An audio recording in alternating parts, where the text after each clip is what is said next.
السلام علیکم ورحمۃ اللہ وبرکاتہ۔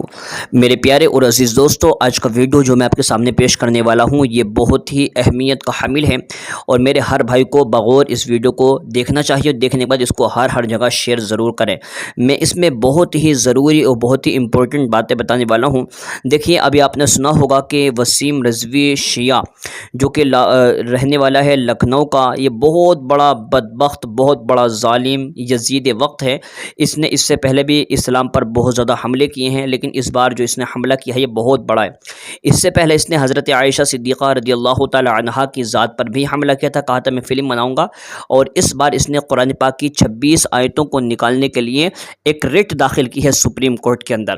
اب میں یہاں سے آپ کو بتانے والا یہ ہوں کہ آخر یہ پورے کا پورا معاملہ کیا ہے۔ اس پر اگر روشنی ڈالی جائے گی تو انشاءاللہ پوری بات آپ کو سمجھ میں آ جائے گی۔ دیکھیے، آپ جانتے ہیں کسان آندولن چل رہا ہے، اور اس کو لاکھ ہٹانے کے باوجود بھی وہ لوگ ہٹنے کے لیے تیار نہیں ہیں۔ کسی بھی طریقے سے وہ لوگ مشتعل ہونے کی کوشش نہیں کر رہے ہیں، وہ بالکل جم کر کے سرکار کے خلاف آواز اٹھا رہے ہیں، جس کو دیکھ کر گورنمنٹ پوری ہل چکی ہے۔ تو ان لوگوں نے اب کیا کیا ہے، وسیم رضوی نامی کتے کو میدان میں لائے ہیں، اور انہوں نے سوچا کہ اس طریقے سے اگر ہم لوگ کریں گے تو مسلمان اس بات کو سن کر کے سڑکوں پر آ جائے گا، اور جب وہ سڑکوں پر آئے گا تو پھر یہ دو آندولن بن جائیں گے، اور اس وجہ سے کیا ہوگا، کسان آندولن ختم ہو جائے گا۔ مطلب یہ بہت بہترین طریقہ ان لوگوں نے نکالا ہے۔ لیکن مسلمانوں، اب ہمیں کیا کرنا ہے، بار بار روڈ پر نہیں آنا ہے، بلکہ ہمیں کوئی قانونی حل تلاش کرنا ہوگا، اور وسیم رضوی کو ہمیشہ ہمیشہ کے لیے سلاخوں کے پیچھے ڈالنے کا کوئی انتظام کرنا ہوگا۔ اگر ہم لوگ ایسے میدان میں آتے رہیں گے بار بار تو ان لوگوں کو مزہ مل گیا ہے، جب دل چاہتا ہے مسلمانوں کو روڈ پر کھڑا کر دیتے ہیں، اور پھر اس کے اوپر سے گولیاں چلائی جاتی ہیں، مسلمانوں کو گرفتار کیا جاتا ہے، تو اس سے ان کو ڈبل فائدہ ہوتا ہے۔ اب ایسا نہیں ہوگا، بلکہ ہمیں کوئی نہ کوئی قانونی حل تلاش کرنا ہوگا۔ اور رہی بات یہ، ہمیں گھبرانے کی ضرورت نہیں ہے قول محمد قول خدا، فرمان نہ بدلا جائے گا، بدلے گا لاکھ زمانہ مگر قرآن نہ بدلا جائے گا۔ میں آپ سے کہنا چاہتا ہوں، اچھی طرح یاد رکھیں کہ قرآن مجید کا محافظ ہم سب کا پروردگار ہے۔ قرآن مجید میں اللہ رب العزت نے ارشاد فرمایا، انا نحن نزلنا الذکر وانا لہ لحافظون، بے شک ہم ہی نے اس کو آسمان سے نازل کیا ہے، اور ہم ہی اس کی حفاظت کرنے والے ہیں۔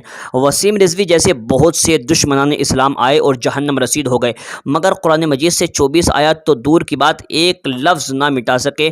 ہاں، وہ خود ضرور مٹ گئے، نام و نشان ختم ہو گیا، مگر خدا کی آخری کتاب کا جلوہ آج تک باقی ہے اور باقی رہے گا۔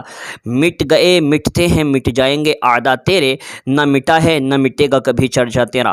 بہت ہی پیاری تحریر ملی ہے، یہ حضرت علامہ مولانا توصیف رضا مصباحی صاحب کی ہے۔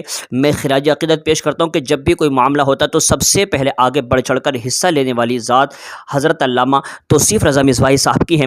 اور دیکھیں آگے فرماتے ہیں، احساس کمتری والی باتیں ہرگز نہ کریں، حوصلہ رکھیں۔ اولاً تو سپریم کورٹ سے وسیم مرتد لعنتی کی ریٹ خارج ہوگی، ورنہ ہم اس بات کے پابند نہیں کہ ذہنی طور پر مفلوج ہو چکے وسیم جیسے کٹ کھنے و پاگل کتوں کو مطمئن کرنے کے لیے میدان میں آئیں، کیونکہ سوتے ہوئوں کو جگایا جا سکتا ہے، لیکن جو سونے کا ناٹک کر رہا ہو اسے جگانا وقت ضائع کرنے کے سوا کچھ بھی نہیں ہے۔ لہٰذا سپریم کورٹ سے درخواست ہے کہ وہ وسیم فسادی کو گرفتار کرنے کا آرڈر جاری کرے۔ حکومت ہند سے ہمارا پرزور مطالبہ ہے، اس پاگل کتے کو فوراً جیل کی سلاخوں کے پیچھے بھیجا جائے۔ یہ سماج دشمن بھارت میں آگ لگانا چاہ رہا ہے۔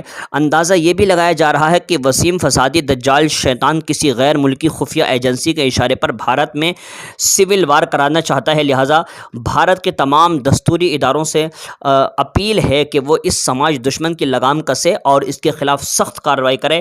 یہ صرف بھارتی مسلموں ہی کا نہیں بلکہ بھارت کا امن برباد کرنا چاہتا ہے۔ اور آگے میں آپ کو بتاؤں، دیکھیے قرآن کی جو 24 آیت کی باتیں چل رہی ہیں، 26 آیتوں کی باتیں چل رہی ہیں، ان 24 آیتوں کے خلاف اس سے پہلے بھی بہت سارے ملکوں میں آواز اٹھائی گئی ہے، مگر بحمدہ تعالی آج تک قرآن پاک محفوظ ہے اور قیامت تک محفوظ رہے گا۔ اب میں آپ کو بتاؤں، دیکھیے مسئلہ ہے کیا۔ سب سے پہلے تو یہ جانیں کہ قرآن میں بسم اللہ کے ساتھ 6348 آیتیں ہیں، اور مخالفین کو صرف 24 آیتیں ملیں، جو معاذ اللہ ان کے گمان کے مطابق غلط ہیں۔ بعض لوگوں نے 6666 بھی کہا ہے۔ اب اس کا صاف مطلب یہ ہوا کہ 6324 آیتیں مخالفین کی نظر میں اچھائی کا حکم دیتی ہیں، یعنی مخالفین نے مان لیا کہ قرآن کا 99.6% حصہ اچھائی کا حکم دیتا ہے۔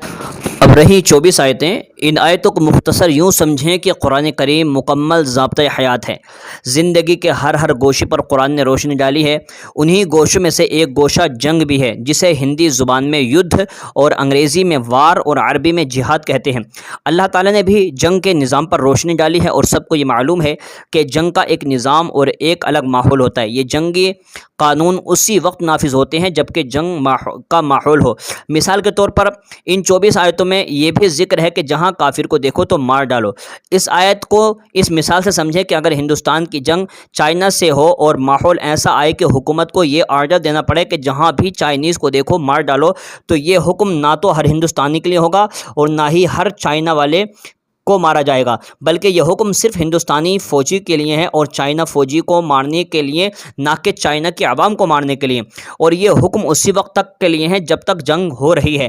جنگ ختم ہونے کے بعد ایسا نہیں کہ جہاں چائنیز شخص ملے اسے مار دو۔ اس طرح کے ایمرجنسی قانون دنیا کے ہر ملک کے آئین یعنی قانونی کتابیں موجود ہیں۔ کیا ان کے خلاف آواز اٹھائی جاتی ہے؟ نہیں اٹھائی جاتی، اور نہ ہی انہیں برا سمجھا جاتا ہے۔ وسیم ناک کیڑے ہمیشہ پیدا ہوتے ہیں اور پیدا ہوتے رہیں گے، لیکن قرآن کریم کا کوئی بھی بال بیکا نہیں کر سکتا۔ مگر مجھے افسوس ہے ان لوگوں پر کہ جو خانقاہ میں بیٹھے ہوئے جو اپنے آپ کو پیر و مرشد کہلاتے ہیں۔ میری ان تمام سے گزارش ہے کہ دیکھیے، ایسے نازک ماحول میں بھی اگر آپ نے آواز نہیں اٹھائی تو ہم سمجھیں گے کہ آپ صرف اور صرف اپنی جھولیاں بھرنے کے لیے بیٹھے ہوئے ہیں۔ اور ایک بات اپنے ذہن نشین کر لیں، جن حضرات نے اب تک ان کا سپورٹ کیا ہے، وہ ہمارے مولوی ہوں، علماء ہوں، یا کوئی بھی واعظین ہوں، ان سے گزارش ہے کہ آپ لوگ کیا ہے ان سے کہیں کہ اگر آپ کی خانقاہ پر ذرہ برابر کوئی حملہ کرتا ہے یا آپ کے بارے میں آپ کی شان میں کوئی بھی نازیبہ الفاظ بولتا ہے تو آپ لوگ اپنے پجامے سے باہر آ جاتے ہو۔ لیکن آج قرآن پاک کے اوپر حملہ کیا جا رہا ہے، لیکن ابھی تک کہیں سے کوئی آواز نہیں اٹھی ہے۔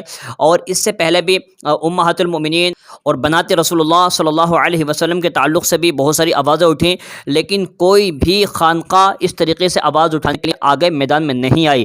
میری گزارش ہے کہ اگر یہ لوگ آواز اٹھائیں تو ٹھیک ہے، اور اگر آواز نہ اٹھائیں تو ان لوگوں سے فوراً لا تعلقی کا اظہار کریں۔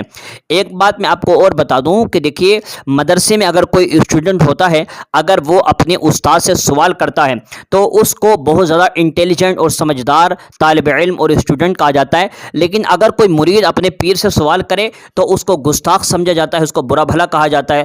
یہ آخر دوہرا رویہ کیوں ہے؟ ہمارا حق بنتا ہے کہ ہم لوگ اپنے جو شیوخ ہیں ان سے سوال کریں۔ اگر یہ ماحول پہلے زمانے میں ہوتا تو کیا حضرت عبد القادر جیلانی رحمۃ اللہ تعالی علیہ کے میدان میں نہیں آتے، یا غریب نواز میدان میں نہیں آتے؟ ضرور میدان میں آتے۔ تو آج ان پیروں کو چاہیے کہ یہ لوگ بھی میدان میں آئے اور وسیم رضوی نامی کتے کو ایک ایسی سزا دلائیں کہ اس کے بعد پھر کوئی ایسا آدمی دنیا میں پیدا نہ ہو۔ اس ویڈیو کو آگے شیئر کرنا آپ لوگوں کی ذمہ داری ہوگی۔ السلام علیکم ورحمۃ اللہ وبرکاتہ۔